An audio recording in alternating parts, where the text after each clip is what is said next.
Well, it's my great pleasure and delight to welcome Erica Machulak, who is the founder and of this new startup, or 5 years old now, this startup Hikma, and you can find Hikma at hikma.studio.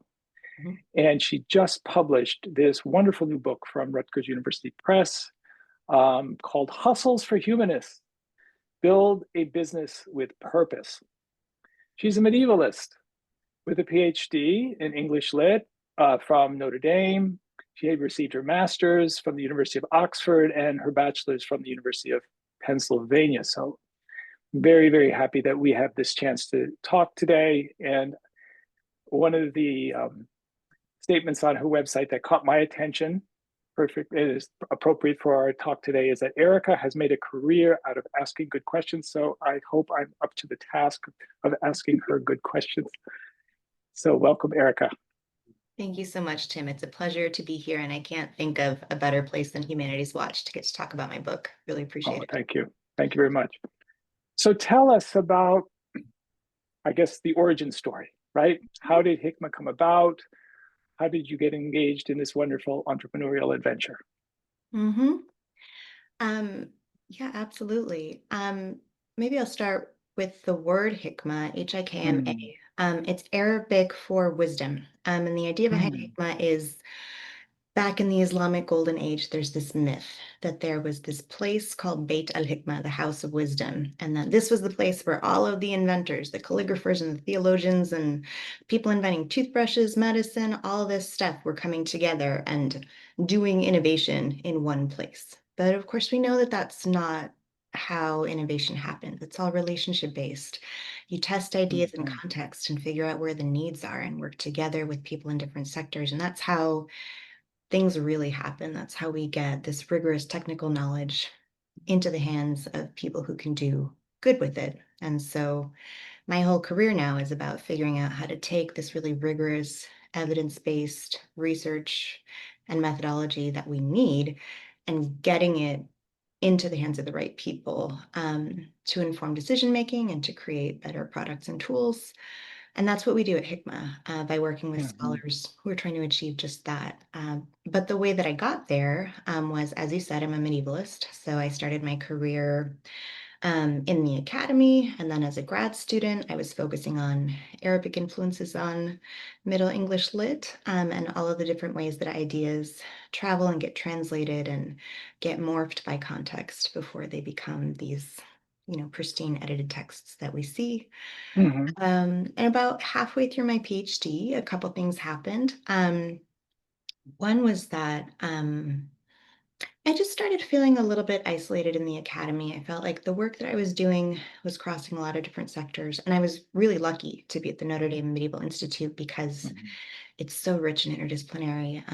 But at the same time, I really had a hunger to do work that was a little bit more accessible, that I could talk to my parents about at the dinner table and write in mm, ways that would get out there. So one of the things I did was an internship in the Office of Publications at the National Endowment for the Humanities. And I had awesome mentors who taught me how to write accessibly. And that turned into a bit of a hustle after I finished the internship. I kept writing on a freelance basis for the NEH. I would find projects that had been funded that were really cool and pitch interviews about those works and then talk to the researchers, sometimes for many, many hours. And I got to write about, you know, digital humanities platforms to make Indigenous cultural heritage more accessible through community-based, sort of crowdsourced sharing and curation. And I got to write about people working with different cultures to figure out how to get scripts translated to Unicode. It was an incredible experience that mm, used a lot of my old skills and new skills. And then my partner got offered a tenure track job at the University of British Columbia. So my job search got very quickly redirected, and we ended up there. I found myself in a job in Canada where I had been maybe twice, never had been to Vancouver, working with faculty who were applying for grants from the Social Sciences and Humanities Research Council of Canada, and particularly faculty who were trying to do work with non-academic partners. And I loved it. I figured out that helping with the drafts was something I could do and was good at, but having conversations about how they could work with their partners to figure out common goals and plan projects that would actually work was what I was really passionate about. I got a new role at the Knowledge Exchange Unit at UBC where I was developing this training to help faculty with communication and partnership development stuff, knowledge mobilization, we would call it. Um, that was meant to be in person in July of 2020. So You that know what happened. changed. Yeah. Mhm. So, plot twist, everything was online. And I love doing it, but I saw a lot of ways that we could do it cross institutionally and more creatively. Mhm. And that was really the genesis of Hikma, is I jumped ship to try to see if I could do similar knowledge mobilization work, but in my own way. And now I do. We work with mostly academics across disciplines, starting research initiatives or continuing initiatives where they're trying to achieve things out in the world. And we use Mhm. all kinds of pathways to help them figure out how to do that. Well, thank you so much for telling us that story. And I just so many things to follow up on. I love that you started with the idea of a myth, Mm. and this idea of this collective wisdom Mm. that you are now assembling. You're now working, and you're doing it through conversations and communication. And I'm also hearing that you were able to turn this real challenge of the pandemic into something positive by realizing new ways of continuing that conversations with broader and broader audiences. So thank you very much for that. Um, My pleasure. I, as also someone who's dabbled in medieval literature, I just wanted to ask you a little bit about Chaucer, because I know you've Mhm. written about Chaucer. And Mm. as we know, in the beginning of the Canterbury Tales, which many of our listeners will know, we have this cast of characters and they're going on this pilgrimage. And I had to think, or I had to ask, whether there's an analogy to what you do with hikmah in terms of you are sort of shepherding people. I don't know, what role you are on the pilgrimage, but I can see you shepherding people along the way. And I guess the question is, how did your work with literature, maybe specifically Chaucer, and the variability, the many voices of Chaucer, how did that bear fruit with Mhm. your enterprise now? I love that question, and it's something I don't get to talk about a lot these days. So thank Mm-hmm. you. At the risk of jumping off the total deep end of hubris, if I had to be a figure in the Canterbury Tales, I think I'd be Chaucer. Chaucer, as you may know, if you've read well, of course you've read the Canterbury Tales, but for general audiences, Chaucer has this persona that he uses in the Canterbury Tales and elsewhere called Geoffrey. And so a lot of what my work looked at in my dissertation was meta texts and meta narratives and how authors carve out space for themselves, often in Mm-hmm. contexts where what we now call the academy is being redefined, where the Mm-hmm. pathways for writing and using established sources is really complex. This is part of where the Arabic comes in, is what does Mm-hmm. it mean to be citing Greek sources that have actually been translated through Arabic folks Mm-hmm. and been annotated along the way? What does that mean for this pristine idea of what authority is?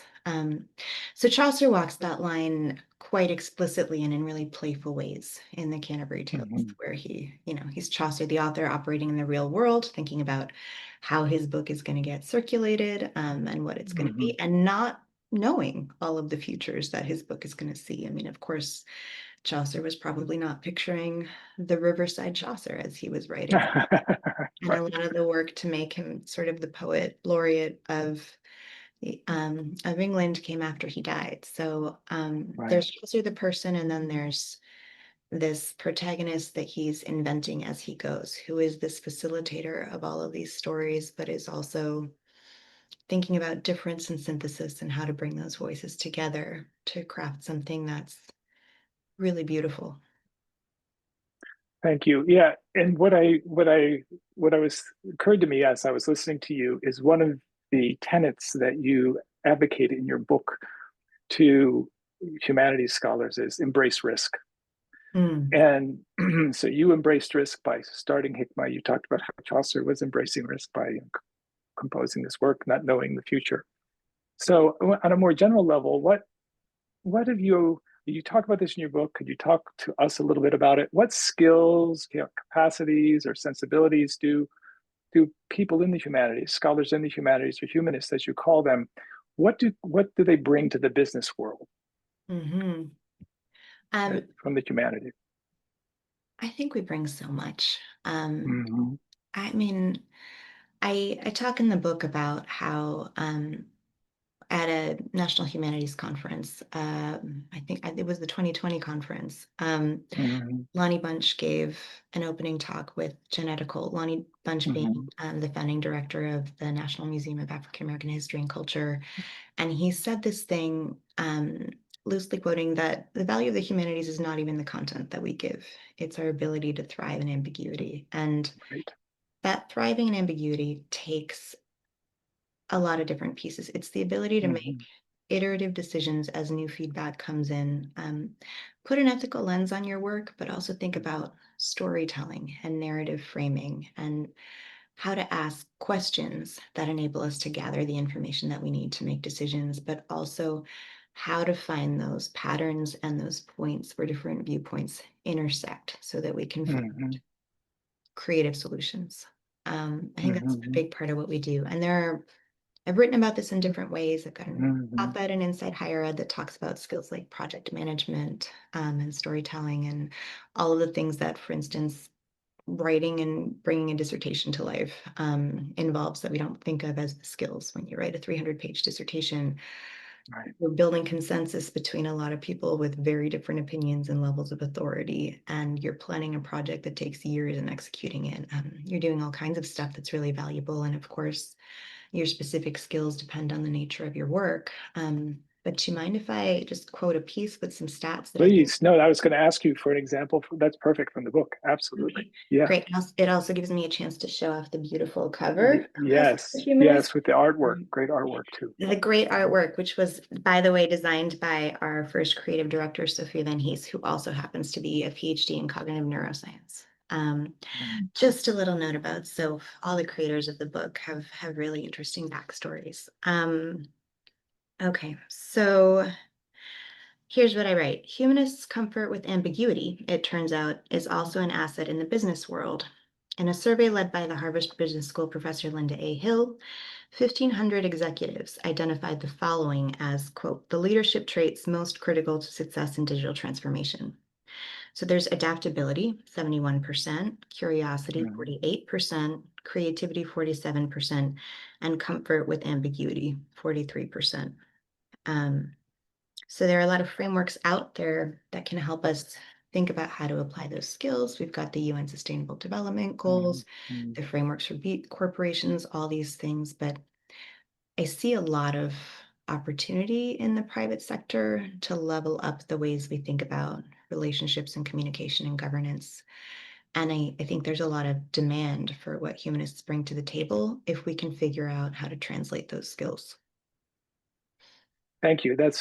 I remember that passage from the book, and that's very powerful and really drives it home. I think you talk about so many things in the book, and I found it incredibly helpful. I want to just tell our listeners that it provides worksheets. It gives very, very practical ways of sort of thinking about what you as an individual have to offer the business world or starting a business career, and at the same time you embrace, because this is also your background, you understand the world that humanities scholars and humanists live in, especially within the academy. So my final question would be, it's this inward outward question. So scholars, I don't speak for myself, but we tend to be surrounded by books, and we tend to be, we're obviously in communication with a lot of people, but we can sometimes describe our world as inward facing. We're Mm, talking about often, something, some type of textual analysis, perhaps some philological question, some historical question, and we're looking inward. Whereas the business world, of course, is you're dealing with clients, you're outward facing, you're directly understanding their needs and trying to address their needs. how do these two worlds come together for you? In other words, how can we talk to both business people and humanists that their worlds are actually more unified, perhaps, than either group might initially think? Mhm. I mean, there's the very high level theoretical way of thinking about how do we talk to each other in terms of Mm-hmm. the questions we can form and the areas of common ground that we can identify and the ways that we can imagine futures for our work that translated into public good and marketable things. Mm-hmm. But the simplest answer to the how is schedule the meeting.